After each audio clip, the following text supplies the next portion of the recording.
biir Washington State mun ngaa dem bindu ji si Working Families Tax Credit léegi nii lii nag boo ci bindoo bañ jël la dinañ la jox xaalis bu toll si $200 waaw lii nag moo ngi commencé benn fan si weeru février atum 2023 dawal gaaw léegi nii dem jëriñu si nguur gu ndaw gi nekk fii si biir Washington State ñoo ko joxe dafa utee ak nguur gu mag gi bi ñuy joxe lii nag du bor te it bés boo jógee bugg a dem uti kayit du nekk gàllankoor programme bi nag li ko sabab mooy pour jàppale néew gi doole yi nekk fii si biir Washington State waaye it pour dooleel suñuy koom-koomi réew mi bul jaaxle ci benn yoon ndaxte sa information yi ñuy jox mu si loxo yu wóor te nag li si gën a neex mooy Working Families Tax Credit bii dañ ko jagleel képp ku nekk fii si biir Washington State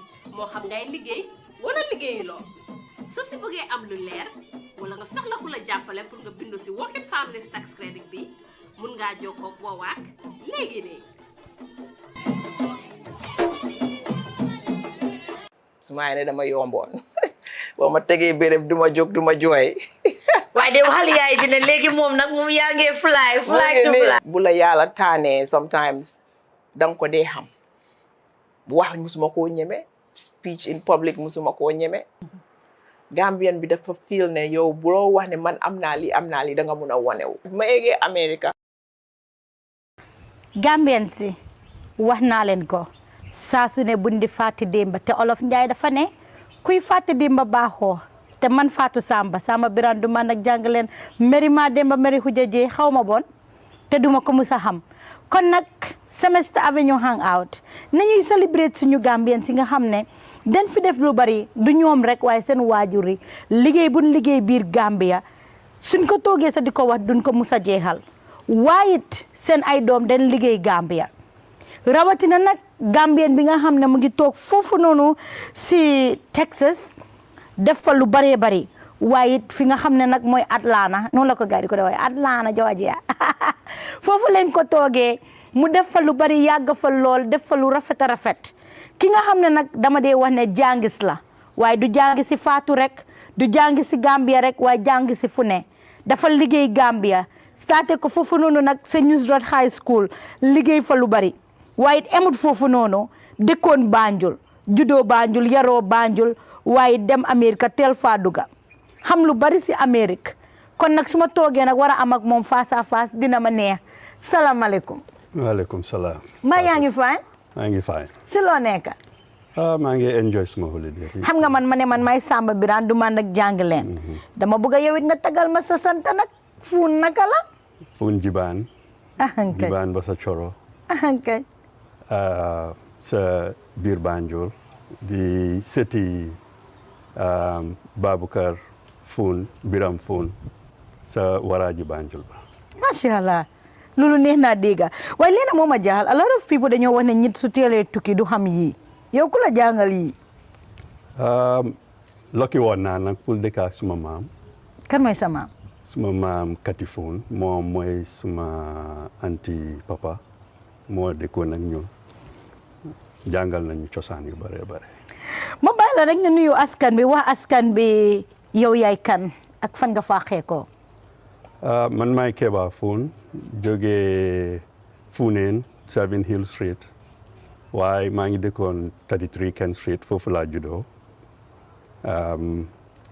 after around in the 70s suma pa TB Foon ñu move to Kereba Avenue ñu nekk Kereba Avenue ba ma jógee fii dem America in 1981.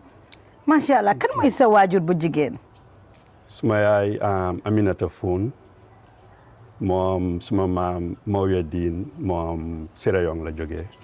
macha allah. mu ñëw mu fii nii yàgg fi lool suma yaay fii la juddoo waaye am nañ suñ route si in Freetown. suñ on my mother side. macha allah. so ba tey suma auntie ak oncle yi yëpp ñu ngi Freetown. macha allah loolu neex naa dégg su ma doon bëgg a xam rek tuuti si sa educational background dugal ñu foofu. Nusrat High School laa dem graduate in 1978 liggéey for about a year and a half ci post office bi Banjul. Jógee fii 1981 right before the Kukoy Samba Sanyang coup dem America dem state of North Carolina college prep for a year. Jógee fa move dem Atlanta ma demee Atlanta attend Atlanta Junior College for 2 years, graduate with an associate degree, then move to Current study? economics. Oh. Business administration, I major in economics. All right. So I moved to Georgia State and then graduate from Georgia State. And right after I graduated, Silen Amat another coup in the Gambia. So some advice me, it's not a good time for Nibisi. The plan I want for Nibisi, ñëw liggéey ci nguur gi. So all the plans change. So ma ne fi mu nekk nii su ma waree toog America, then dama am pour study loo xam ne laa ko mën a utilize in America. So I went back to college, DeVry Institute, and then have a degree in telecommunications. Then from there, I'm liggéey with AT&T. Then liggéey AT&T for 19 years and then just retired this year. ñan ñooy AT&T? AT&T mooy the largest telecommunication company in the United States. Well, actually in the world. In the world. Macha allah. Dinaa bëgg rek ñu dugg tuuti si sa waajur bu góor. Dégg nañ ne ku liggéeyoon Gambia la. Ñu bëgg rek nga baaxee ñu kan mooy woon sa waajur bu góor ak lan la fi def. Suma pa Kebba Foon mooy woon the first commissioner of labor. So liggéey na si nguur gi as commissioner of labor. So su ne Kebba Foon lan la TB bi mean? Tijaan Baboucarr Foon. Oh, great. Liggéey na si nguur gi ba retire as commissioner of labor. Bim retire dem na liggéey Chalarams mooy woon son director of human resources.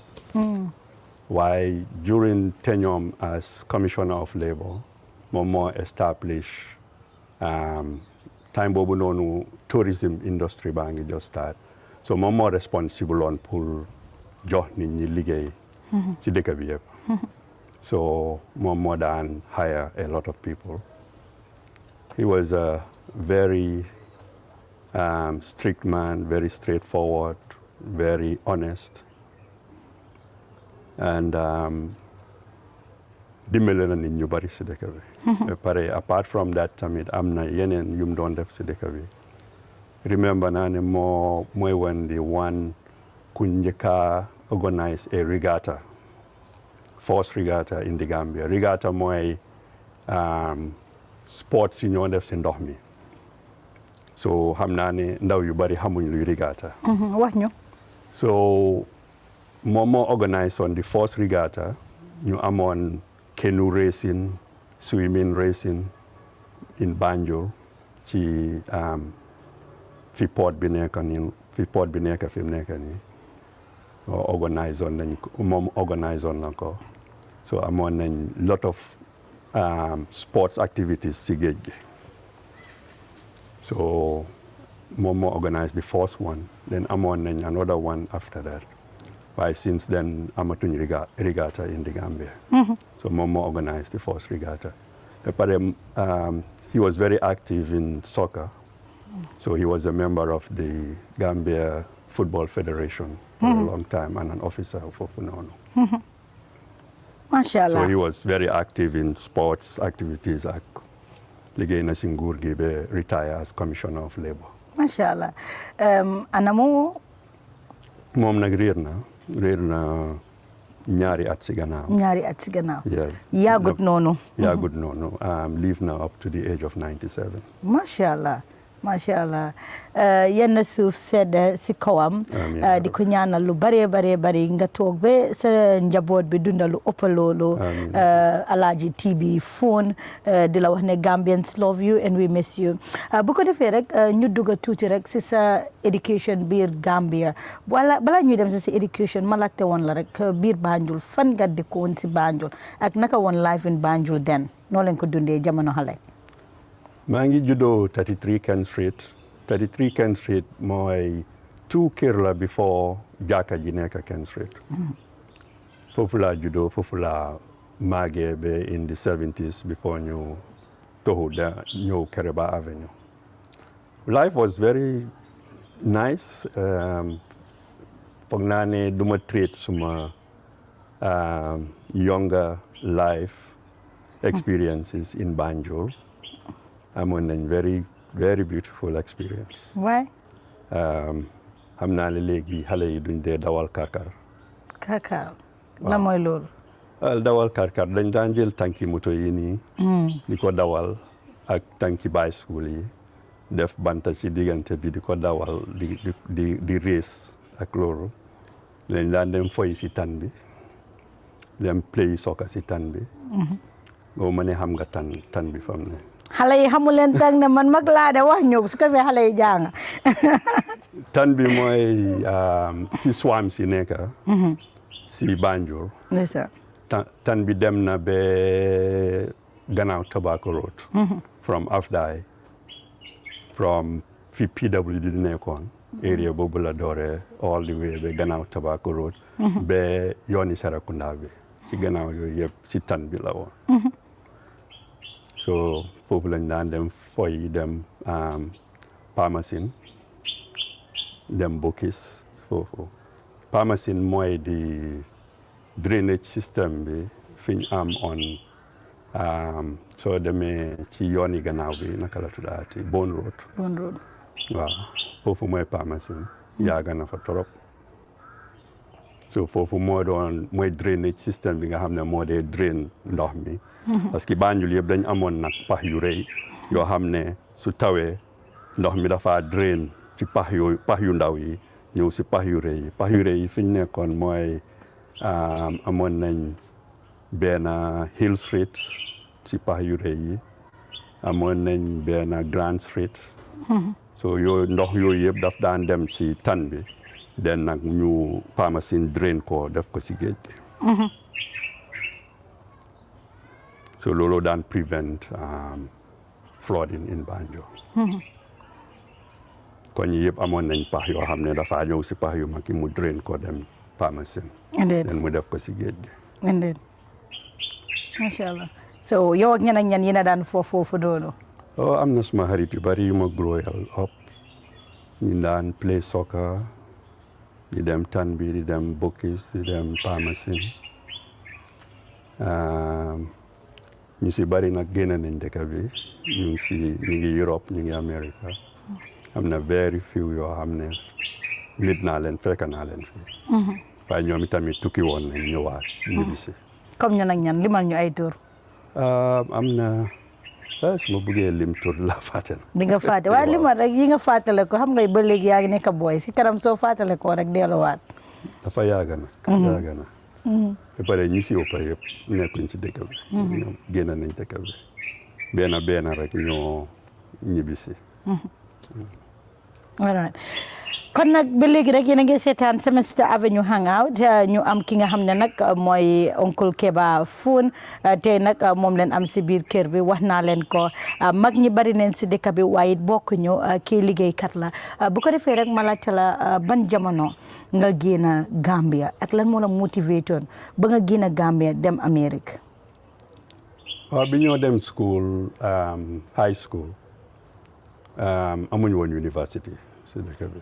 so ku jeexal high school yaa ngi look forward pour dem university either nga dem other African countries or nga dem Angleterre wala nga dem America so always ambition bi yëpp mooy woon rek pour génn dëkk bi foog nga génn dëkk bi pour am university education so looloy woon ambition yi ndaw yu bari pour génn dëkk bi dem so man nag lucky woon naa pour am suma cousins yeeg suma mag ak yooyu noonu yëpp dem nañ America so biñ demee America ñoom ñu dig ma ne suñ demee ñoom di lañ ma dimbale tang boobu nag yomboon na pour dem America so comme naka well du woon a big problem pour am school du woon a big problem pour am visa so it was very easy so amee I-20 rek da ngaa dem ci embassy bi rek ñu jox la visa student visa nga am tuuti xaalis rek you on your way great yomboon na torop so noonu laa demee America in 1981 so ma dem America nag pursue suma education so the plan mooy woon pour pursue suma education dellu si waat Gambia ñëw liggéey parce que loolu la suma pa bëggoon pour ñëw moom loolu la xam pour ñëw liggéey si civil service bi so moom loolu la ma doon encourage pour ma def pour dem school am college degree ñëw ñibbisi liggéey follow footsteps am moom macha allah lim def macha allah so léegi naka la life meloon sa first days yi si America nga génn Gambia dem America dem study naka la meloon it was tough yes well dem nga dikk boo xam ne xamuloo kenn miinuloo fa it was totally new pare miss suma friends yëpp wéetoon na even though bi ma demee am na suma friend boo xam ne jiitu woon na ma foofu noonu so mooy kan mooy Baboucar Sala moom léegi mu ngi Maryland mu ngi Washington so fekk naa ko fa waaye moom before ma dem ci college prep bi moom fekk na mu move to Washington waaye fekk naa yeneen nit ñu ma xam ci school bi so it was a little bit easy pour am nit ñoo xam ne xam nga leen ngeen di dem ci school bi because it was a boarding school in North Carolina so fa laa nekk 1 year so after 1 year we moved to Atlanta then dem junior college in Atlanta for 2 years then moved to Georgia State a 4-year college all right so naka ngeen daan déggu ak sa family in Gambia because internet nekkutoon for that time no time boobu noonu téléphone rek nga am pour use so everything was just phone call so dañ daan am pour jënd card phone card time boobu noonu nga jënd phone card so phone card si nag dañ daan am number so am na device boo gars yi daan def nag pour bit system bi in America so léegi rek mu am ku la call ne boy maa ngi am numbers de so numbers yooyu noonu pamin phones yi ni meloon time boobu noonu mooy rek old phones yi nga xam ne dafa am knobs yoo xam ne mun nga koo punch pour call waaye loolu noonu xam naa ko before ma dem because moom lañ amoon suñ kër so suma pa daf daan lock phone bi xam nga time boobu noonu dañ laa charge according to calls yi nga xam ne yooyu waaye su logee phone bi dañ daan use lifin yooyu noonu fi nga teg handle bi pour call wow so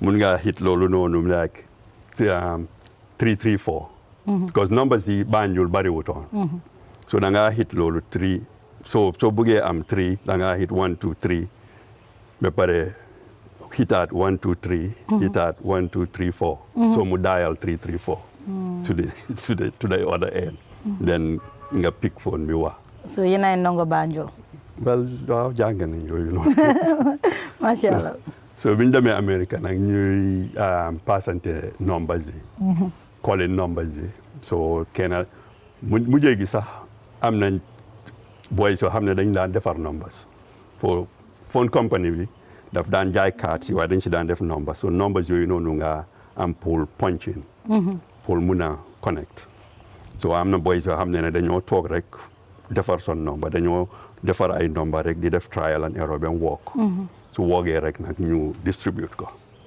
ko defee nag ñu dem ci pay phone use numbers yooyu call Gambia so da ngaa dem Atlanta léegi-léegi nga dem ci benn pay phone nga gis Gambian ci ngi rang pour use phone boobu noonu pour call son mbokk yi time boobu noonu cell phone amuto so ba pare nit ñu bari mënuñu woon a afford house phone so ñeneen ñi am na ñu amoon house phone waaye ñu bari amuñu woon house phone in America so waaye amoon nañ a lot of public phones si mbedda mi everywhere public places for them rek am nañ phones si apartments si tamit amoon nañ public phones so moom lañ daan use pour call pour waa suñ parents yeeg suñ mbokk yi fii so Atlanta mi ngeen nekkoon xam naa ne foofu noonu yéen a ngi amoon ay ajera ak yeneen associations mus nga bokk si yu mel noonu waaw musuma bokk ajera waaye musuma nekk an active member of ajera waaye laa daan support everything li ñoo def I was involved suma friends yaa ngi woon ajera so laa daan xam everything that is going on lañ ma daan yëgal everything so léegi-léeg suñ needee help I will help them with organizing ak yooyu the reason why bokkuma ajera I was involved in Gambian political affairs Gambian political affairs si ban anam well before at the beginning bi internet bi just doore dañ amoon liñ doon ooyee Gambian forums amoon nañ Gambia L then after ñu am Gambia Post so forums yi dañ daan tase website la so website bi da ngaa dem si website bi then Gambian si dañ daan contribute articles dañoo binda articles def foofu noonu then ñu discuss ku nekk sa idea nga binda ko foofu noonu ñu am that discussion online interaction boobu noonu so most Gambian intellectuals around the world they were on Gambia L ak Gambia Post foofu lañ daan amee political discussion current affairs la naay dem on in the Gambia current political and social economic affairs of Gambia so fa lañ daan nekk waaye in the beginning I was just a spectator dama daan dem rek di read articles yi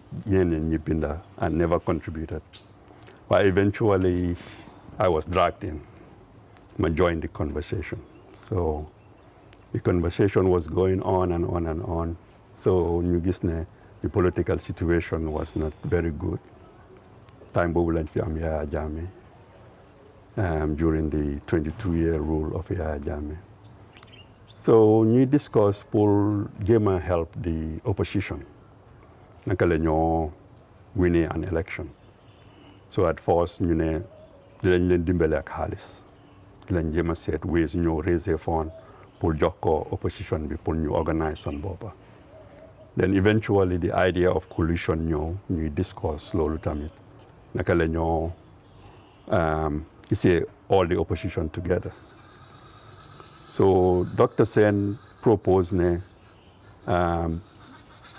nañ form organisation boo xam ne lañ raise fund then door di fund the opposition wooye ko Gambia fund something like that so that discussion they evolve and they get on but later on ma propose ne well okay why don't we just form an organization boo xam ne di lañ work with the opposition pour bring them together pour ñu form a coalition then the opportunity came in 2003 in Atlanta Ajera dañ daan am 4th of July organization dañ daan organize every 4th of July Gambians from all over United States dañ daan ñëw 4th of July which is United States independence America's independence so dañ daan organize events soccer parties and everything so ñu jël the opportunity in 2003 because Ajera dañ waxoon ne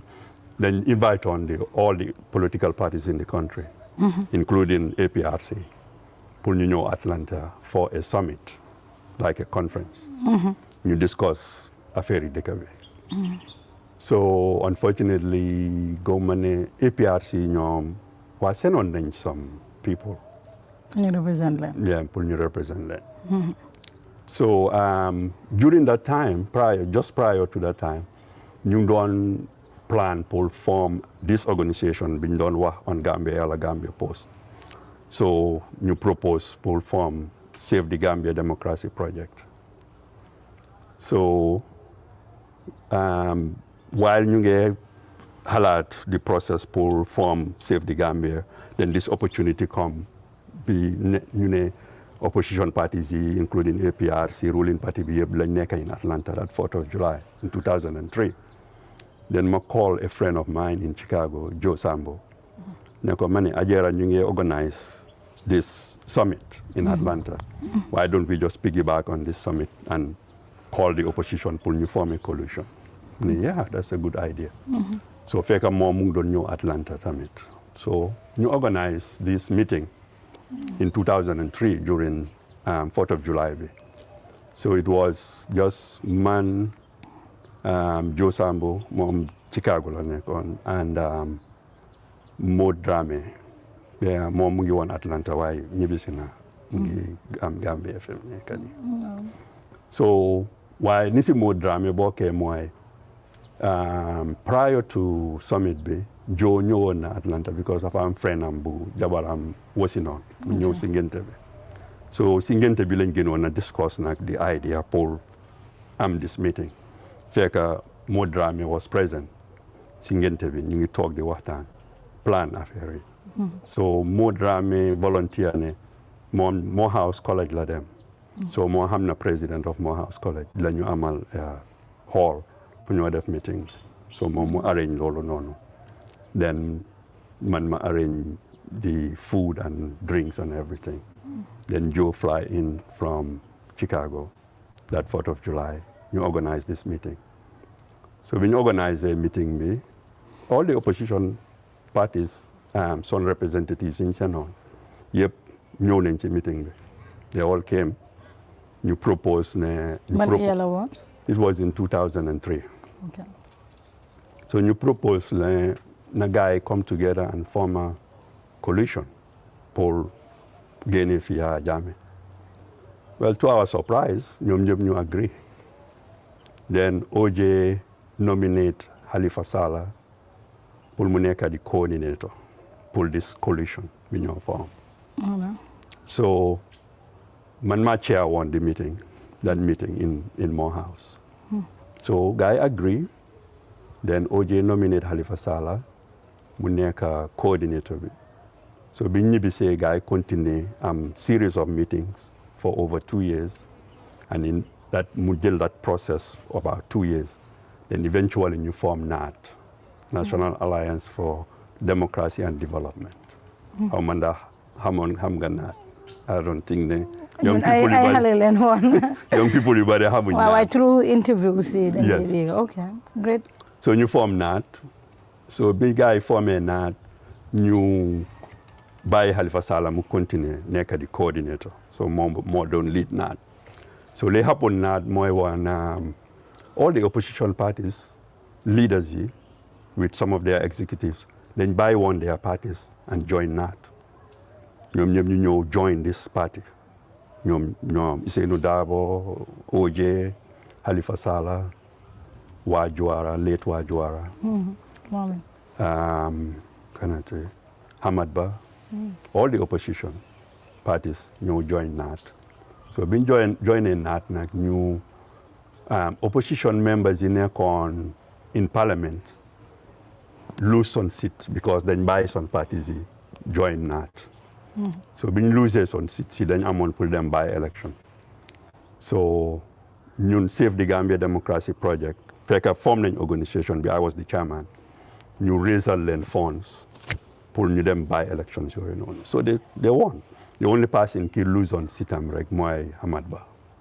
Waaye ñoom ñëpp Sidia Jatta, Halifa Sallah and all of them. Kemi Seng Jammeh ñoom ñëpp ñu regain some seats. Then it was going real nice towards the 2006 election. Waaye time boobu noonu fekk suma paa ngi ñëwoon Atlanta ñëw seet si ma. So mu laaj ma well naka la organisation bi demee ma ne ko everything is fine mu ne ma choose ngeen leader ma ne ko no dañoo xaar ba January 2006 the year of the election then we choose leader mu ne oh def ngeen big mistake. Why? mu ne ma at that time before ñu egg si process bi mu ne ma da ngeen waroon a choose leader at the beginning not at the end. Because at the end foofu la affaire yi tase. Kan mooy bugg a nekk. kan mooy lead. mu ne ma di la tas ma pa wax ma ne di la tas ma ne ko no I believe du tas boobu tam nga time boobu I was naive I was younger. maa ngi gëmoon politicians yi. waaye su ma pa ne ma ne man Banjul laa juddoo Gambia laa juddoo. so xam naa li ma laa wax. So ma ne ko no dad xam nga time boobu noonu dañ dee werante all the time when it comes to politics. Ma ne ko no dad no I biiru tas everything I'm the chairman everything is going not fine this is going to happen. So exactly biñ demee nominations yi pour choose the flag bearer exactly li suma pa waxoon that's what happened. And what was the reason? Hana ko nekk dafa bëgg a nekk party leader. Well, the reason was dañ dem si nomination bi well according to different stories. Issanou Darboe as the leader of UDP ne Duloba moo ko waroon a nominate pour xam nga si nomination process bi da nga am ñu la nominate then yow nga mun a run as the candidate. So why during that nomination process, for some reason, Duloba nominated Issanou Darboe. Then at that point, after that nomination process, Issanou Darboe withdrew from NAT, then UDP members in ñëwoon join NAT mu génne leen, then UDP run on their own on that 2006. So noonu la NAT tase. Tasutoon at that moment why without UDP then xamoon nañ ne it's not going to be effective. But yéen yan jéego ngeen def towards this. Pour bu Ousseynou génna. bi Ousseynou génne try nañ very well pour convince ko pour mu dellu si waat. xam nga even remember na koloon na OJ di ko wax ne nañ make sure ne Ousseynou dellu si ñu def ko flag bearer bi. Because this is our only chance bu ñu am pour génne Yaya Jammeh. So su miinee pour ñu def Ousseynou flag bearer bi let's do it let's get rid of Yaya Jammeh. Why Ousseynou didn't come back. OJ approach na Ousseynou. Well, I'm not sure that approach na Ousseynou am nañ conversation boobu noonu xam nga try na pour convince ko. pour ñoom xam nga pour mu convince the other opposition leaders pour ñu approach Ousseynou even just jox ko di flag bearer. And lan la ñoo wax. Well, it didn't materialize. Ousseynou booba génn na moom. Xanaa Gambia ku nekk dafa buggee o ku nekk dafa bëgg a nekk that flag bearer or what? Well, waaw loolu la lifin noonu la mel ne amoon nañu bari opposition party leaders yu bëggoon a nekk di flag bearer. Yaya Jammeh reyu leen. No. Yaya Jammeh at that time opposition parties yaa ngi doon exist and ñu ngi doon function. So no am na occasions yoo xam ne yóbbu na leen prison. Wow. dugal na leen prison am na benn occasion boo xam ne arrestoon na OJ prior OJ dem na prison a number of times. am na time bu mu arresté Halifa Sallah and Sidia Jatta ak yeneen opposition party leaders ñoom OJ yëpp def leen prison. So it was normal pour muy jàppa gaay for any frivolous reason dugal leen prison. So waaye ñun suñ function mooy woon mostly pour one àddina si what is happening in Gambia. So ñun ñoo am nga time boobu nag lañ turn to the internet social media mu ngi just start so ñu door di dem on social media door di dem on even print media am na journalist yu bari yu Yaya Jammeh exile on. So journalist yi well comme Panderi Mbye was very prominent. So bi Yaya Jammeh dooree di exile journalist yi, then that was right at the advent of the internet. So journalists yi biñ ñëwee dañ amoon the first online newspaper ñu ko doon ooyee allgambia.net. So ñoom ñëpp dañ bokkoon si online newspaper boobu allgambia.net.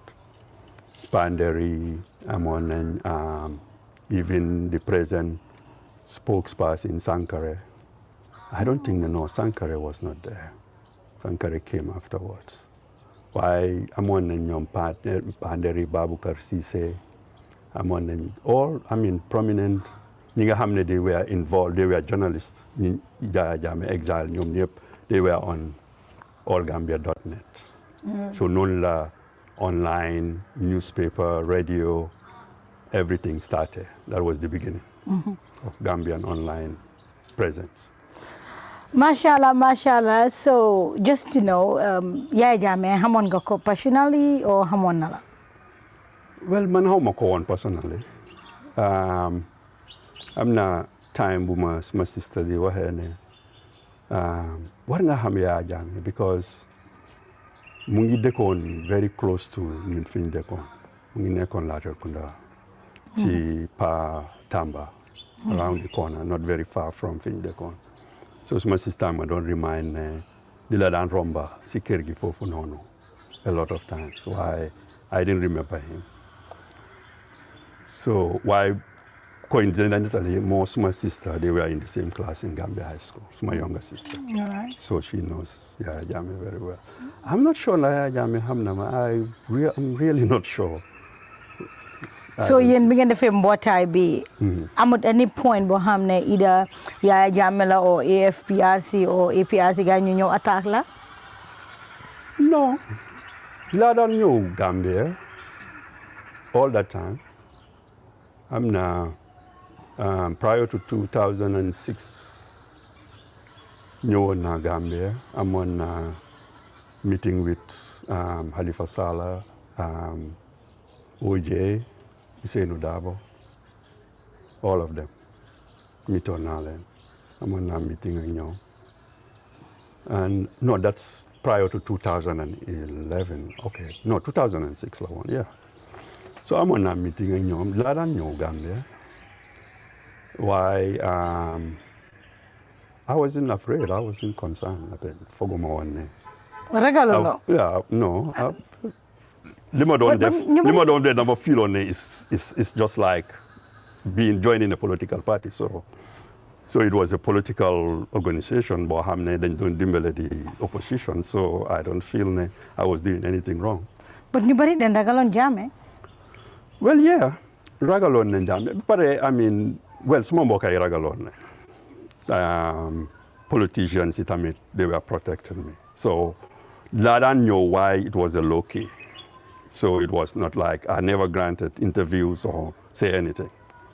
Even I remember at one time tase naak OJ, it was a public place right off my way, right? So ñoom ñëpp because they want to protect me, we don't interact in public. We just interact privately. So people will not connect me to them. So that was the protection in Madonjo. So 2006 ngeen bëggoon a génne Jammeh si biir dëkk bi. You know, ngeen def coalition and everything. Te boobu mooy woon yaakaar bi ku ngeen génne Jammeh. Bi loolu sotti wute, feel leen discouraged? Oh yes, definitely, yeah. Feeling discouraged, and then some of the people in the organization, they just give up on Gambia. Then went on with their lives and do what they do. Why some of us, we still hang in there. Then I was very active. Facebook came by, social media. Then I was very still active and criticizing and talking. And at that time, I was in exile.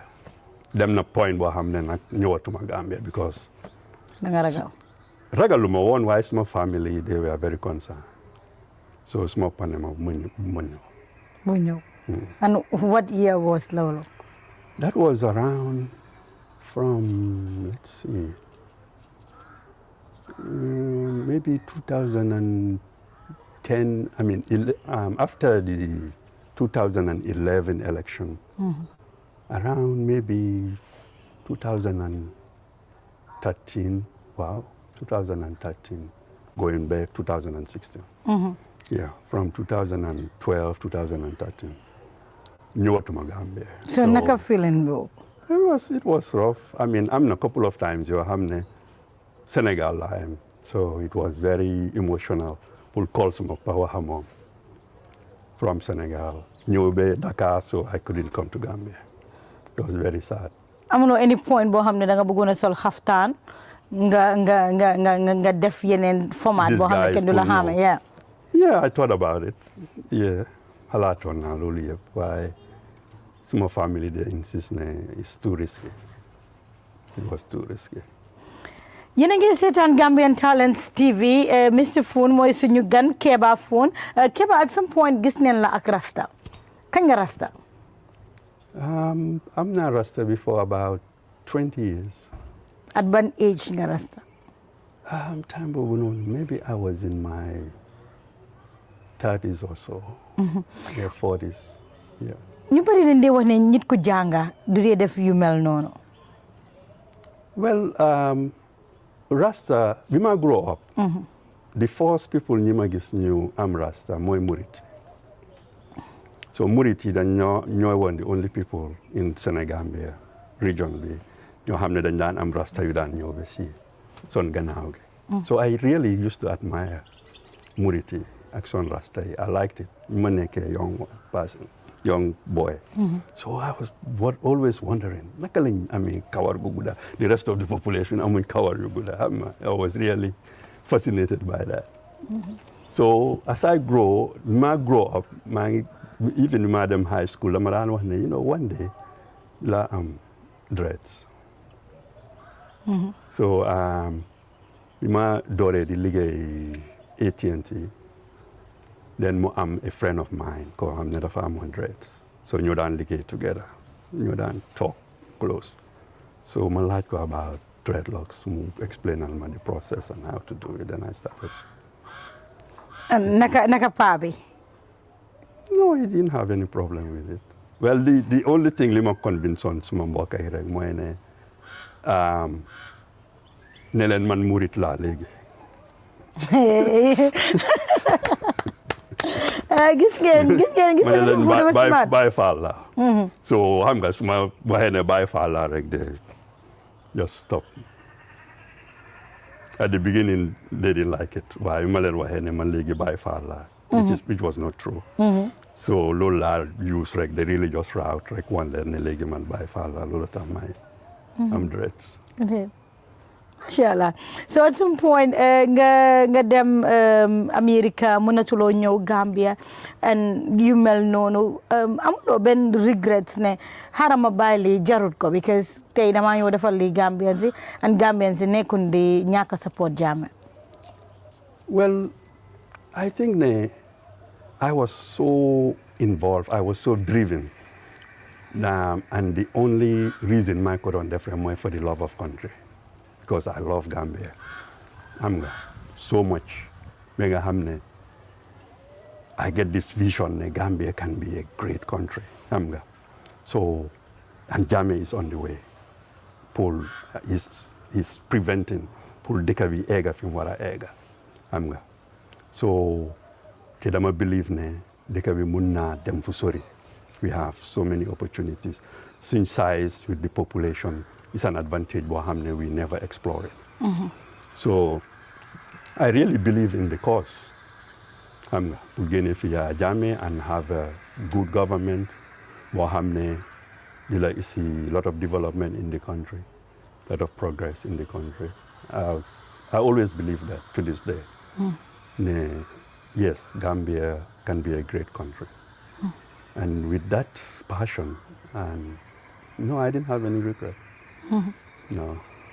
So at some point, gis nañ ne Jammeh mu ngi fi. And ñu bari ñu ngi koo fight but ñu bari ñu ngi bëggoon mu toog naka ngeen doon dundee yéen Gambien si nekk si diaspora bi foofu. Well, it was very tough. Even ñi nekkoon in the diaspora in America, amoon na a lot of support in America. So it takes a long time to convince nit ñi, even in America, to convince a lot of people. Wane ne am nga. Because nit ñu bari gëmuñu woon ne Yaya Jammeh dafa rey nit ñi.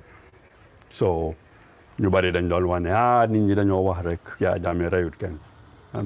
Even suma mbokk yu bari, friends yu bari, they didn't believe what I was doing. So even pour convince suma mbokk yi sax it was a big problem. Why we just keep on it. Eventually, everybody sees ne we were saying the truth. I didn't watch the TRRC. The reason I didn't watch the TRRC. Because amu dara luñ wax ci TRRC bi te Panderi waxu ko. Everything luñ wax ci TRRC bi Panderi wax na ko. Muy jongulazi, everything. So te man dama daan déglu Panderi religiously. I follow everything Gambian online. So man xamoon naa everything. Why the little nit ñu bari they were surprised. Oh, Yaya Jammeh def na lii. Because they were in denial. A lot of people were in denial. Gëmuñ woon ne all these things is happening in the country. Waaye ñu bari tamit gëmuñ ne Panderi lu mu daan wax am na because Panderi nekkut Gambia ak yooyu noonu. Exactly. maa ngi remember benn time su ma ñëwaan Gambia suma cousin si dañ ma dee wax su ma ñëwee man maa ngi jógee America ñëw. ne ma Kebba lu xew si dëkk bi. It was very funny. ne man maa ngi America su ma ñëwee man maa leen di wax lii xew si dëkk bi. te ni ma daan xamee lii xew si dëkk bi yëpp through Panderi la. so moom ñi nekkoon ci biir dëkk bi ñoo ko jox information moom mu def information boobu on the air. Why people ñu bari duñ daan understand how that things work. ba pare am na tamit ñu ngi doon def a lot of efforts pour even bring the communication to the Gambia. Because at one time amoon nañ a radio station boo xam ne mu ngi doon broadcast from Germany. amoon nañ is German company buñ doon woogal a shortwave radio boo xam ne dañ daan broadcast from Germany to the Gambia shortwave. Waaye the problem mooy woon naka la ñoo sensitiser nit ñi wax leen the shortwave bi ñu war a jàpp ak yooyu noonu. So amoon nañ a little bit of progress. That was before ñu am online radios yi. So ñu ngi doon try pour even work with Senegalese radio stations pour di am suñ own programmes boo xam ne dafa ñëw directly to the country. So defoon nañ nag ay programmes from Germany on shortwave. So Yaya Jammeh dafa foogoon ne dañ am the station was in the Gambia, but it was in Germany. So at any point Jammeh mus naa ñëw America boo xam ne oote meeting or mu waroon na attend something ngeen gën a demonstrate or ngeen gën a gisanteeg moom. Oh yes, a number of times. The last one I was there. I was in Washington D.C. ñun ñëpp all the activists in United States we were in Washington D.C. So boobu summit bu ko Obama invite on la mu ñëw foofu noonu then mu ngi woon at Haywood Hotel in Washington. So ñu dem early in the morning maa ngi dëkkoon nag daloon ci suma friend Babu Sala. Then early in the morning. Baboucar am naa ko woon si Semester Avenue bi fii. Okay. Then ñu dem to the hotel 7 o'clock in the morning. So ñu nekk si hotel bi and a lot of people were there, a lot of prominent activists yi ñoom coach Samba Jaw Musa Jeng Bankamane ñun ñëpp a ngi fa woon and nekk nañ fa the whole day Yaya Jammeh génnut si hôtel bi. waay. so mu dafa ragaloon a génn. so then mu wax secret service bi ne ñun dañ am weapons. so secret service bi ñëw ñu ne leen ñun amuñ benn weapons. waaye booy si nag dañ dencoon nen nag ci flowers si hôtel bi si kanam. nen pour sànni ko Yaya Jammeh. su génnee. so ay secret service bi gis nen yooyu noonu jël ko. so in the evening si la secret service bi divert the traffic ñu smuggle Yaya Jammeh mu génn. so noonu la génnee in the evening foog naa ne dinner lañ doon am in the White House or some meeting. so noonu la demee si meeting boobu waaye the whole day demut si yeneen meeting si yëpp dafa ragaloon pour génn. so yéen daal yéen ay jàmbaar yi. well gisee wuñ ko jàmbaar foofu dañ doon def rek loo xam ne pour wan àddina si kan mooy Yaya Jammeh wan am nga di international community pour ñu gis li Yaya Jammeh di def si dëkk bi yu bon yi moo def si dëkk bi. Unfortunately, Pandari Mbai génn na àddina di ko ñaanal yàlla suuf sedda si kawam. Moom it, playing a great role. Oh yes, definitely, very great role. Pandari was one of the people ñoo xam ne liñ def si struggle bi government ne kenn def na ko. He was very instrumental in the whole struggle against Jammeh. It's unfortunate ne he didn't live to see the fruit of liggéey bi mu def. So kan moo nekk di next Pandari Mbai jamono ji si seen America bi. Well fi mu nekk gisanguñ ko gisanguñ kenn ko xam ne la mun a fill the shoes of Pandari. It's indeed sad su ko defee rek mbokk yi di leen remind ne yéen a ngi seetaan Semester Avenue Hangout ak suñu papa ji mbete suñu kilifa ji di Kebba Foon mu nekk koo xam ne nag def na lu bare si struggle bi so dinaa la yóbbu to election bi nga xam ne Jammeh win neen ko naka nga gisee loolu ndax amoon nga yaakaar ne Jammeh dinañ ko mës a génne Gambie. No, prior to 2016,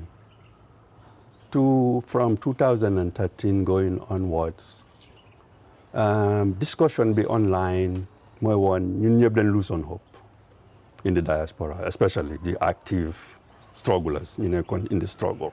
You never lose on hope. There is no way, I mean, election to figure Yaya Jammeh. You give up on election to figure Yaya Jammeh.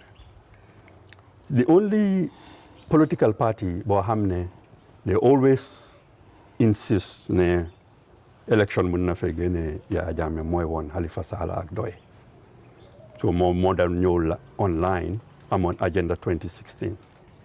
So every time daf daan binda ne about agenda 2016 ne mun nañ fege ne Yaya Jammeh that 2016. So he was the only one ko xam ne he was optimistic about that. The rest ñun ñëpp Halifa Rek was the only one boo xam ne he was very optimistic ne suñu organiser lañ fi génne Yaya Jammeh through the ballot box. He was the only person and his party was the only party boo xam ne they were pushing this. So ñu nekk si discussion si amoon nañ meeting sax in 2013 in North Carolina.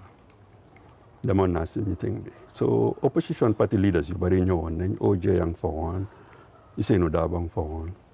So we have a meeting, ñu doon jéem a seet naka la ñoo organiser an other coalition. But things didn't materialize. So events, door they happen, am na yeneen people ñu doon make other efforts, different people, different groups.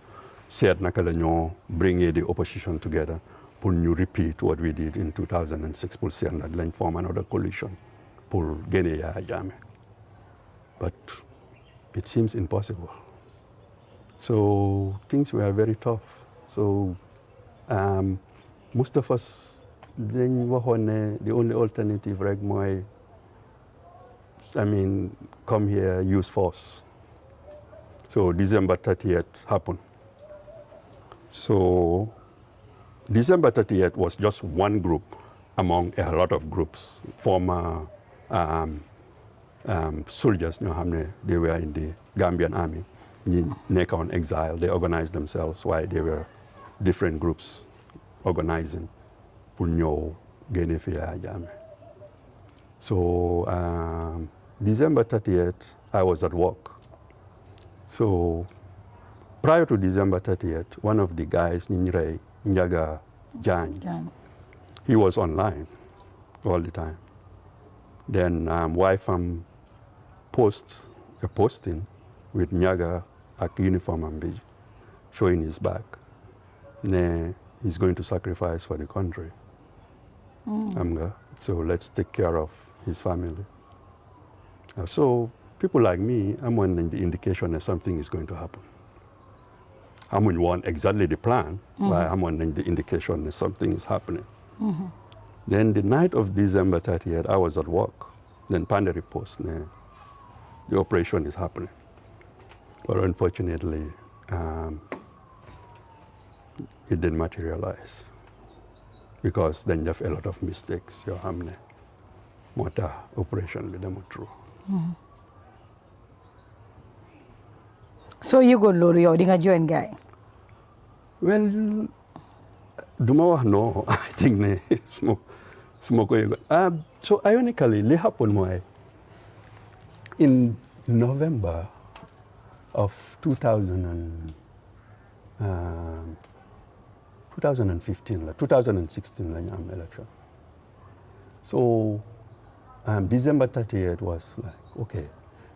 Prior to December 30th, one of the main organizers, then I'm on meeting with him in Dallas. So the community organization in Dallas, then go invite on because Mr. Njai, Charlo Njai, is a real estate mogul. I mean, mom liggéeyal na the state of Texas in their real estate housing department. So he have a lot of experience. Later on, his own company. So guy dañ ko invite on Dallas to a meeting pour mu dañ doon bëgg a build a community center for Gambians in Dallas. So mu ñëwoon pour jox ñu ideas how to go about building this community center. So a friend of mine yëgal ma meeting bi in Dallas. So I went to the meeting with him. So meet Charno Njai, and then we have a little discussion why we were supposed to meet after the meeting, why unfortunately I was going to work that night. So I'm in one chance for why. Why after December 30th meeting, we have a small friend, we ma handle on. We name Kebba so I'm on meeting bobu ak Mr. Njai rek yow di nga bokk ci December 30th. Well, yeah. I mean, I won't deny it.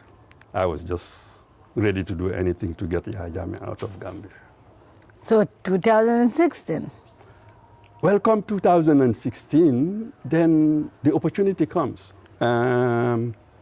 Unfortunately, Solar Sending went out to demonstrate for electoral reforms.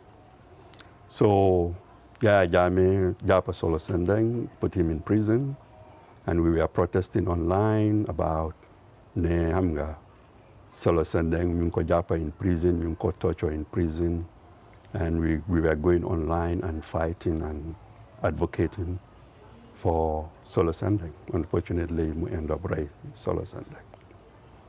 So bi mu reyee Solar Sending, then Zenu Dabo génn ak executive am bi.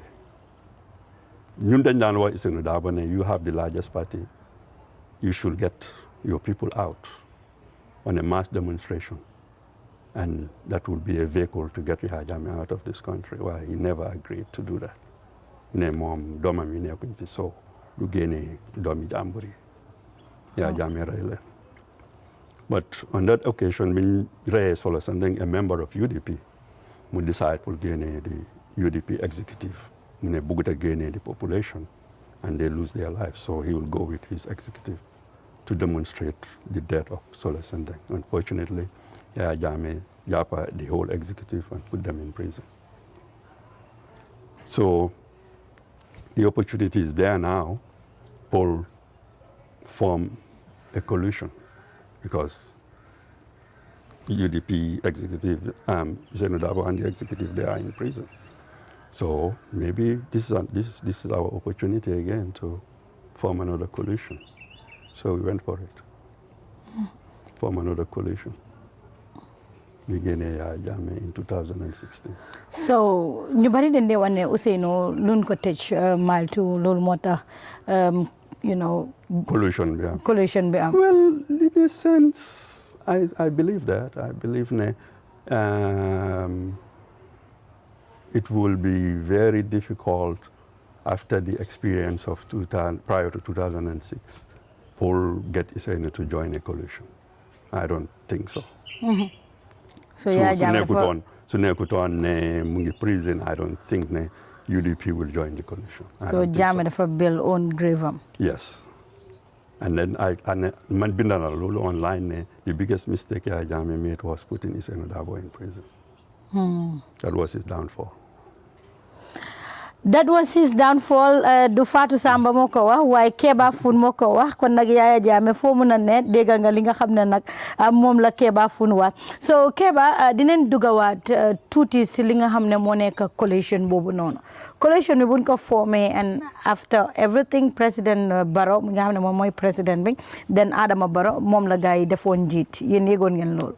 waaw yëgoon nañ loolu bi gars yi demee Kebba Hotel bi doy ak ñoom Halifa Sallah ñoom ñoo organise that meeting in Kebba pour ñu form the coalition of 2016 so gars yi dem si meeting boobu ñu decide ne dañoo am sort of a primary pour choose the flag bearer for the coalition so ñu am delegates and then Barrow moom moo taxawaloon UDP moom la Aji Yam Seka choose on pour mu taxawal UDP so mu taxawal UDP ci primaries yooyu noonu against Halifa Sallah well for some reason mu win Halifa Sallah overwhelmingly yeneen parties yi decide pour votal Barrow against Halifa Sallah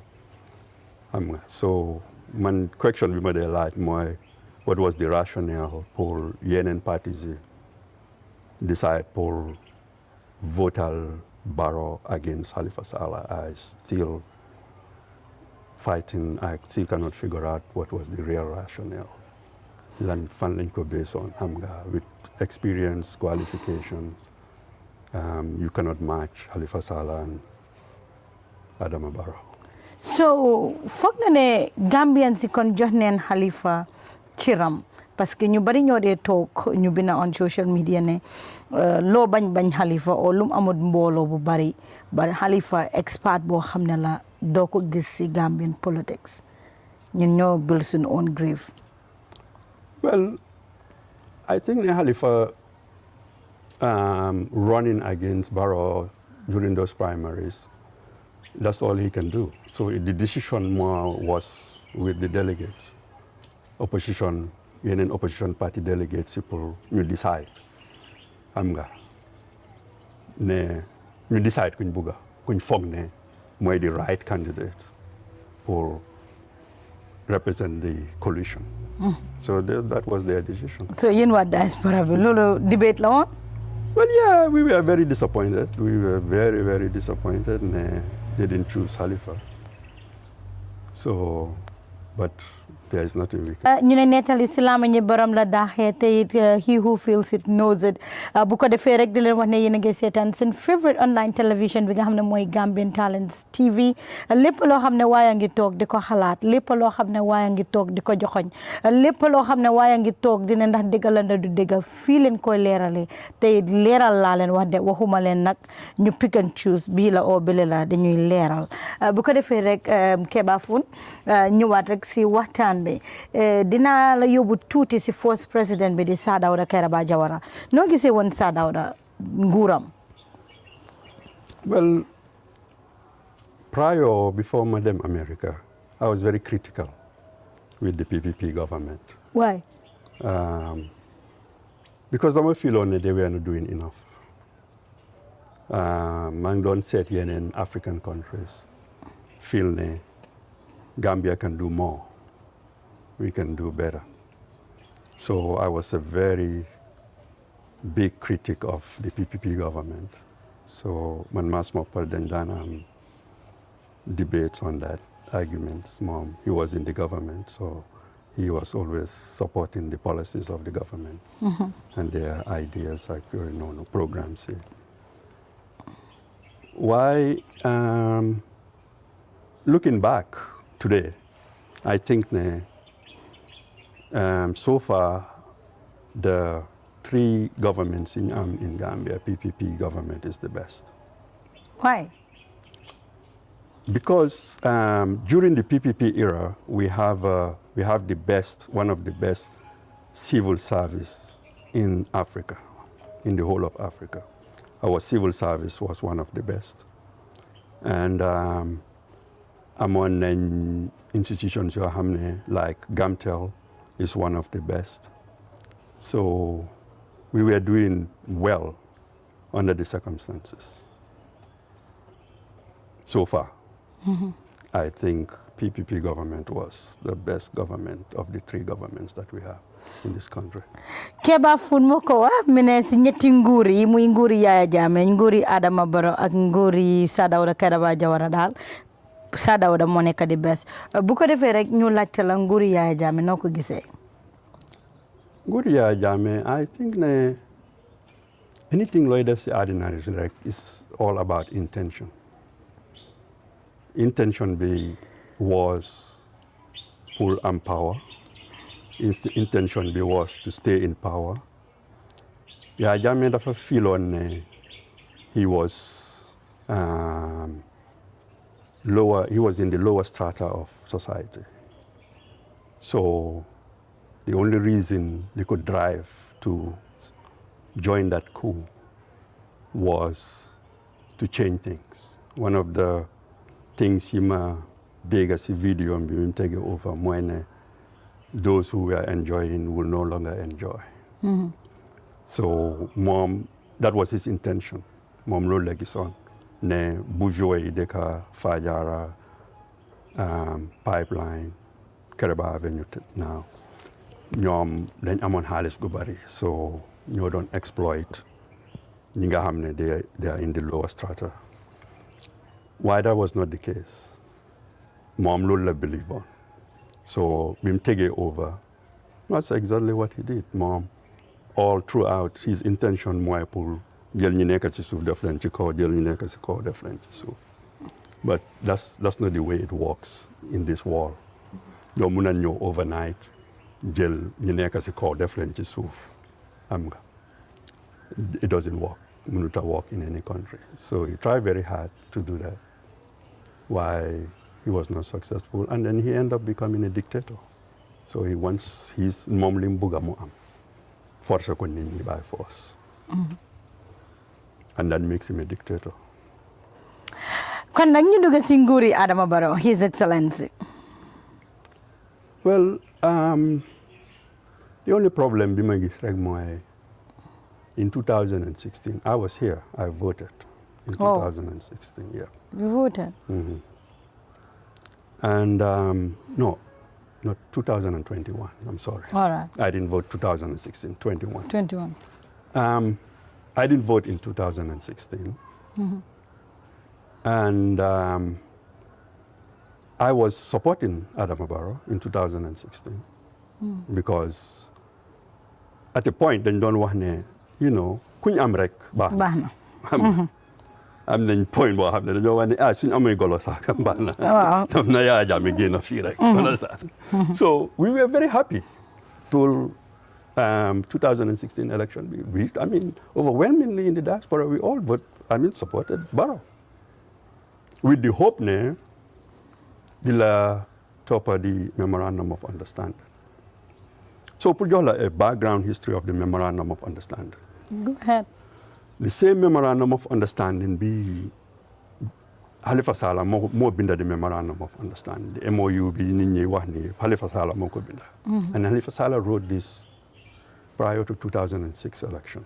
During NAT, the guy forming NAT. Sila Halifa Sallah binda that Memorandum of Understanding. So the idea of the Memorandum of Understanding mooy ne dañ bëggoon a amee transitional government boo xam ne boo 3 years bi nga dégg nii yëpp Halifa Sallah moo ko def ci memorandum of understanding. So the idea of the 3 years mooy pour président bi ñëw su président bi ñëwee suñu winee election bi dafa toog 3 years def the necessary reforms yi ñu war a def because dañ need on pour start all over and build up the civil service, the security reforms, a new constitution, start all over and start building the country again. But that didn't happen. So li xew mooy votal nañ Barrow with the hope ne di la toppa the memorandum of understanding moo isi waxi 3 years def na boobu noonu. Unfortunately, that didn't happen. Then we decided to form his own political party and run. So Fufula departed with most of us that we are in the struggle. We were in the struggle because then John Buga am a transitional government and a new start in the country and move on from there. But Choco said, we never had that. Never happened. So we new start being done, hope being among you was dashed. It didn't materialize. So yo no gise Barrow right now. Well, Gambian second voter. No one now 2021, this last election, and vote. So Gambians, decide to vote alcohol. He get the mandate, and it's the decision by the majority. So there is nothing I can say. Yeah, but mungi def well, na defut well, na. Well, the thing about it, my limala wax rek ne, our hopes, people like me, we are hoping we will have a transitional government. And then after we have made a transitional government, then we will go to an election. Ila feka am nañ all the reforms. Hanga mungi melni law wara def. This is very important pour dëkk bi. So gisee stage bi nekk ni problems yi ñoo am yëpp, you can always take it back to not having a transitional government. Xam nga security situation bi nekk ni. Before I knew Gambia, I heard about killings. People are, being killed. Murders happening in the Gambia. Law hamne, it was not heard of in this country. Crime rate is going up. Lulu is because of security. Security between Warane and now. So that was one of the things in Warana reform. To reform the police and everything, all the security sector, to revamp everything, change everything. When I was growing up, in Banjul, munulo dem 1, 2, 3 konte gisulo moto van police. Then am van, police then am van, and they patrol the whole of Banjul. They patrol it by foot, you go patrol by van. So gise police every time dinga hamne ki police la, because their uniform was crisp, very nice. Hamga son dalai shiny, everything. So gise police, everything is correct, and everybody respected the police. So the police tahaw le danga tahaw, because they presented themselves well, and it was organized. Amon en moto for mark everything. So gise motor police, so gise vani, Land Rover ibari, motor police black one is marked. Everybody knows it. And Banjul was was very secure. So that was the envision being these changes. They reform the police, they reform the security sector. Then they could deal to that stage where they enough patrol, more people will feel more secure in their homes and everything. So, but that didn't happen. So that's what the people wanted.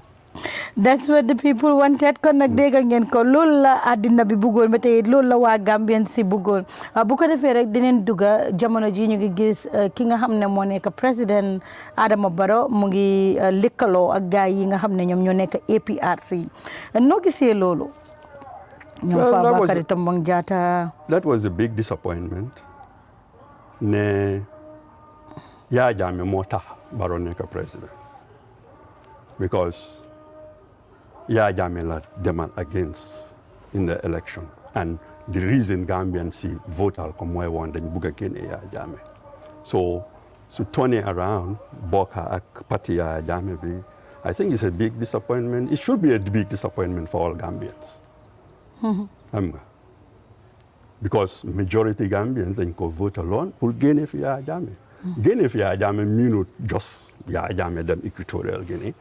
It means ne système bi fi Yaya Jammeh def xam nga policies yi fi Yaya Jammeh def laws yi fi Yaya Jammeh def yooyu noonu yëpp lañ doon expect ne dafa dem ak Yaya Jammeh.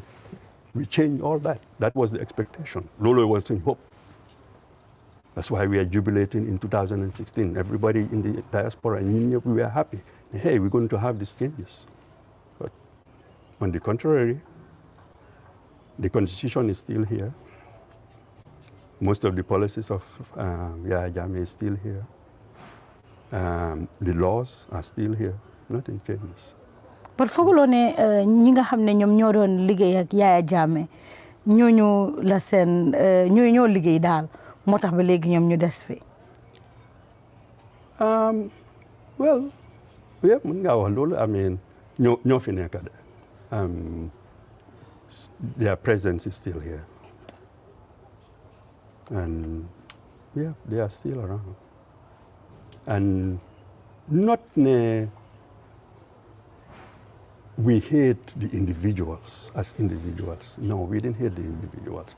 Why the thing mooy if you are changing the system nit ki lim xam rek la xam ñoom loolu la ñu xam liñ xam moom la ñoo project moom la ñoo def so ñëwee ne da nga génne Yaya Jammeh because lim doon def bugguloo ko then ñim doon liggéeyal I can remember am na interview buñ interview Barrow ñu ne ko ndax sa nguur gi di nga ici ñi doon liggéeyal Yaya Jammeh mu ne am nañ enough qualified people moom si gémmiñ ñi Barrow am nañ enough qualified people ñoo xam ne ni duñ ñooñu noonu so moom moo contradict boppam xam nga moo ko wax man déglu naa ko nii gis naa ko so moom loolu la waxoon so not ne moom xamul li moo def kon xam na li moo def xam nga soo waxee ne yow niiruloo ñooñu ba pare nga turn around tey ñu gis ñooñu noonu si ngóor gi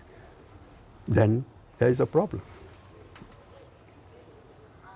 fooguloo ne tam dafa xool ne ñooñu den intelligent Massi Sidi Njie xëj na ñu ngi koo represent ñu ngi koo waxal ñu ngi koo advice ñu ngi def lu bari ak moom non waaye moom dafa waxoon ne believe ne tam ñuy den am experience dan ñeena yi nga xam ne musunta liggéey nguur musunta toog ak président xamul sa naka la wool di dundee non waaye moom si gémmiñam waxoon na ne am nañ enough qualified people in the opposition ci coalition bi rather in the coalition am nañ enough qualified people bi nga xam ne nii duñ ñooñu noonu waxeet du bari wax waaye okay then we just have to live with it gaa yaa ko de du man so waaw noonu la happen so we just have to live with it.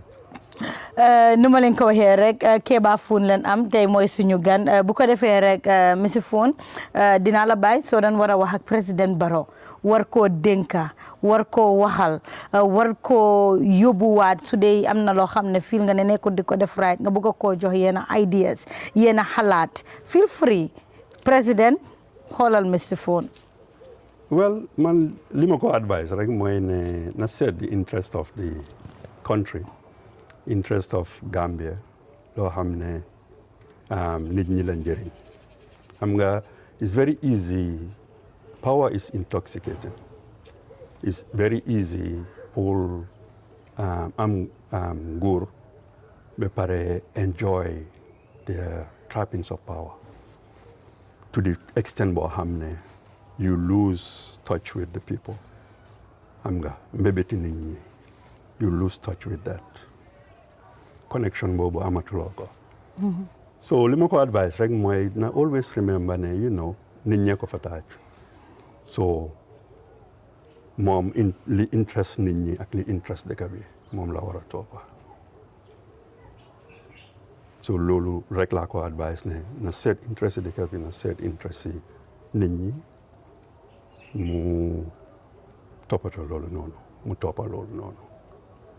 naka sa holiday bi this time around ñu dugg tuuti si semester.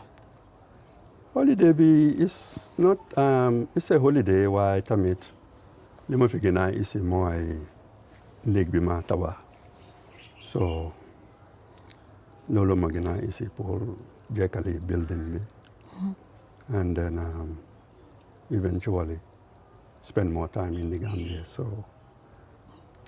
loolooy di plan ultimately. macha allah loolu neex na dégg waaye kër bi rafet na macha allah yan nga yàlla gën laa may fan gu gudda ak wér gu yaram. bu ko defee rek ñu xool dañ laa gis saa su ne sooy ñëw holiday saay bu nekk rek yaa ngi ànd ak suñu yaay jooju yaa ngi ànd ak suñu tanta jooju di anti comfort saay bu nekk ñu gis la ak moom ana moom. waaw dañ dee ñëw every summer parce que moom teacher la. oh foofu si Amérique. Amérique waaw. macha allah. so su school tëjee dañ dee ñëw nekk fi summer bi yëpp. spend summer bi. waaye man fi mu nekk retire na so moom mu ngi liggéey so man dama dee ñëw twice a year laa dee ñëw am moom summer waaye December su may ñëw man kenn dee ñëw because moom mu ngi liggéey. so school bi 2 weeks vacation rek holiday lañ dee am. during Christmas so. macha allah su ko defee rek xam nga Fatou dafa bari affaire te xam nga loolu gars yi wax nañ la ko. I know. ah xam naa loolu. dama bari affaire te dama koy wax saa su ne daf dee ne and then daf dee baax ñu nag suñ papa yi ñu miinante ñu xam suñ jaar-jaar yi papa yi suñ jaar-jaar yi yaay yi su ko defee ñu ne suñ demee ba mag ñu mun a xool gars yi ñu mun a ràññee li nga xam ne moom lañ def ma bëggoon a xam rek foo xamante suma anti di comfort jigéen ju baax dégg naa. moom Sierra Leone la. so Atlanta lañ tase ñu sëy Atlanta lañ sëyee am ñetti doom macha allah kan ak kan Waali mooy suñ taaw bi ku góor ki am ñaar ñu jigéen Aminata ak Malaika Waali moom fi mu nekk nii mu ngi ñun Dallas moom dafa nekkoon ci United States military bi Air Force bi def na fa 4 or 5 years. So génn na mu ngi def masters in education. Aminata mooy di second one. moom mu ngi Atlanta moom foofu la dëkk mu ngi liggéey. Malaika moom it dem na college Aminata moom dem na college moom software engineer la. Malaika moom education la study teacher la waaye jëkkëram mu ngi si US Air Force bi so ñu ngi based in Germany fi mu nekk nii so Malaika moom mu ngi Germany. macha allah we proud of you macha allah nga am njaboot ñoom ñëpp jànga loolu naka nga see feel yow it nga nekk jàngis. well du ma woyee suma boppa jàngis. waaw yow oyewuloo sa boppa jàng waaye man maa def suma research gars yi wax ma sa jaar-jaar te Gambians are really proud of you more especially ñu nekk Atlanta ñu nekk Texas. góob ma ne jàngis la waaye. waa jëlal li ma la wax. parce que man maay research maa ngi try. macha allah maa ngi try. Yes, I'm very proud of my kids and I think it takes a lot of effort. And then I was fortunate for jabar boo xam ne teacher la so education was a priority in the family so decisions in no make up is centered around the education of the kids fu ñoo dëkka ak noonu yëpp so su ñooy ut suñ first kër gi bi ñoo jënda suñ first house bi dañ am pour research the school in America things ni moo woogee mooy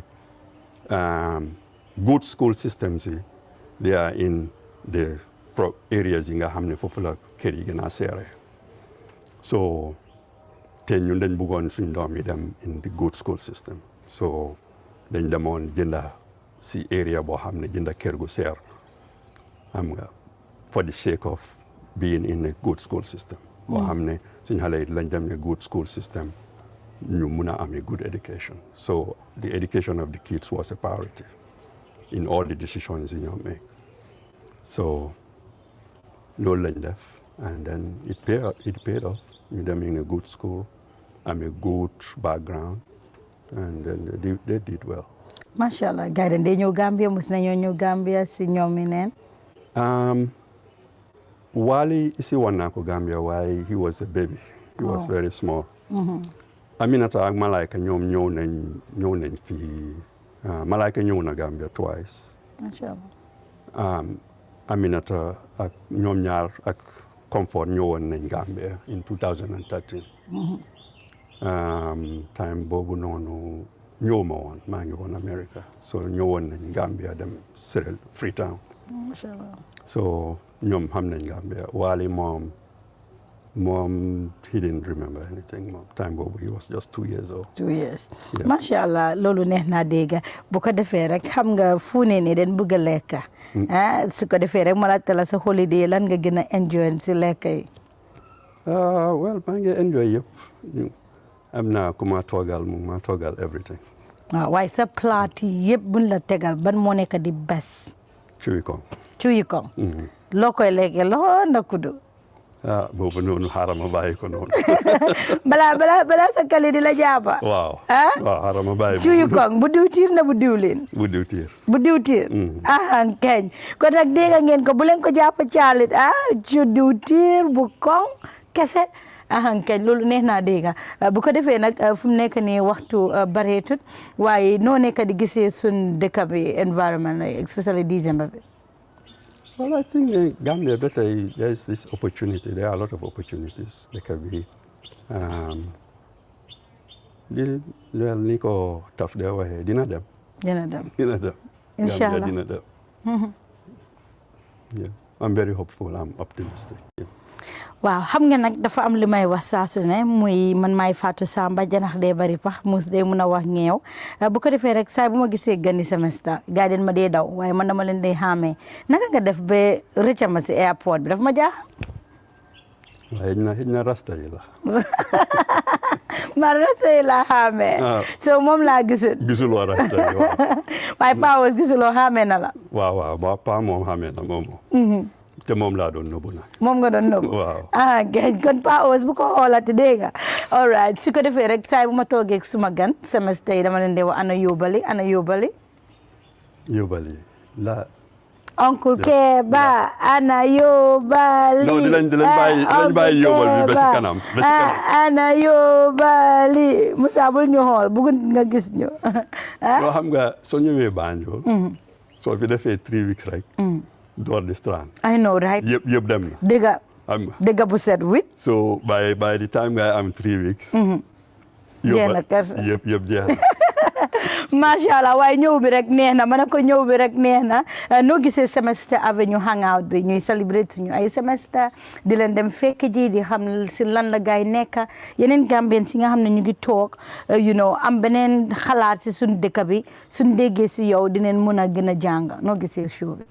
I think it's very important for that bridge for Gambians in the diaspora, Gambians at home, pour ñu xam ne ñun ñëpp benn lañ fii lañ jógee ba pare société économie bi is mainly driven by Gambians in the diaspora. xam nga ñooy yónnee xaalis ñooy remittance yi foofu laa jógee.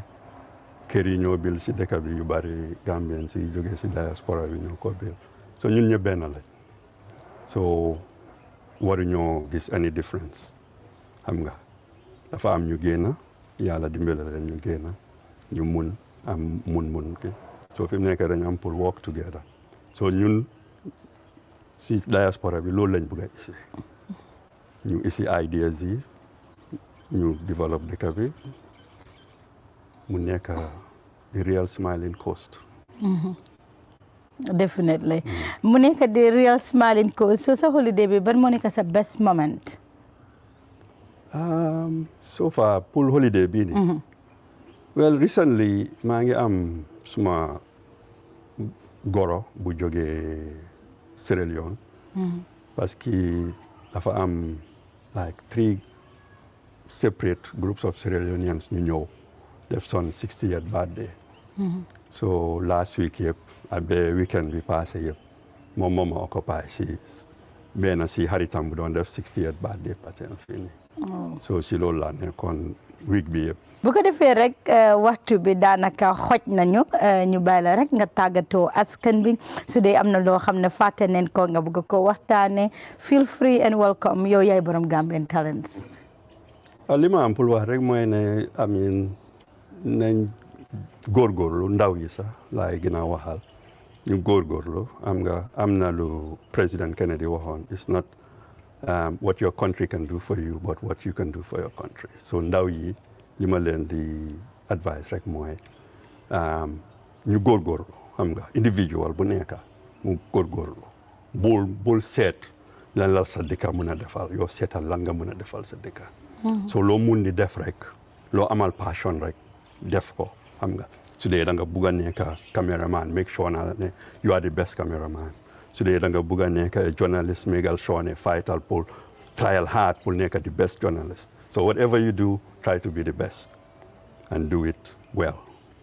Mashallah. So be pare am in the back of your mind ne whatever you do you are contributing to your society you are contributing to your country. So no gisee Gambian Talents TV. Well maa ngi leen di jaajëfal son liggéey rafet na continuer leen liggéey gu baax gi and then keep on pushing dara yombut ci àddina si.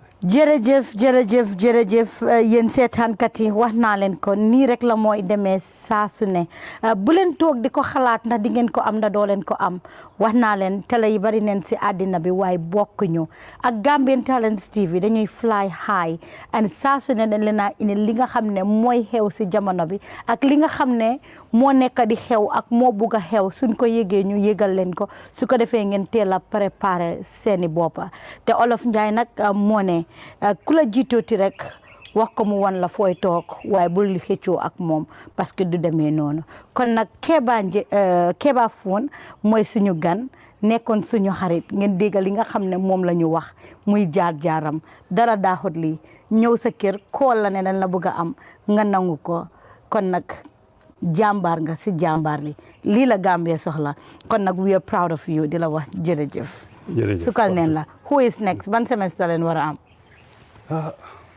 boobu doy na waar de kon nag ba si kanam di jaajëfal suma caméra team bi di jaajëfal ki nga xam ne mooy Adam nekk fa nag ak ki nga xam ne mooy boosam Adam Jeng ak ki nga xam ne mooy Moussa Diatta ak gaay seen team bi nga xam ne ñoom leen àndal kon nag Fatou Samba moo leen fi nekk loon nen dem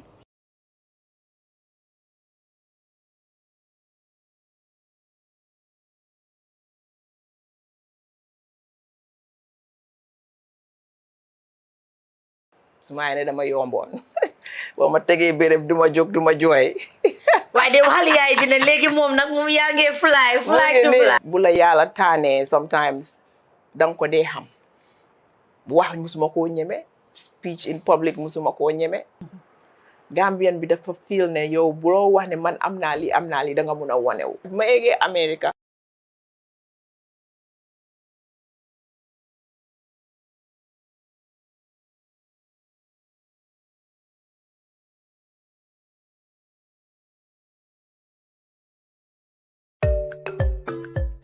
Good news!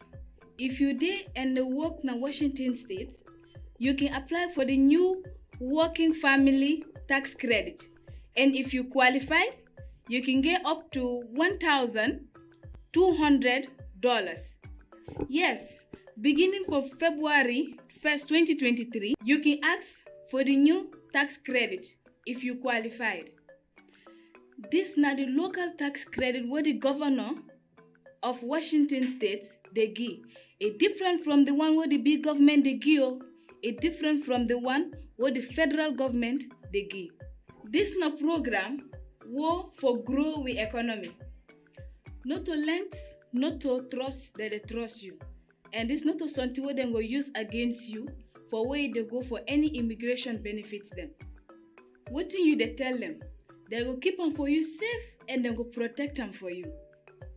Even you know they can work, you can receive the money. If you want know more or you want get post where they help you, contact WAWAC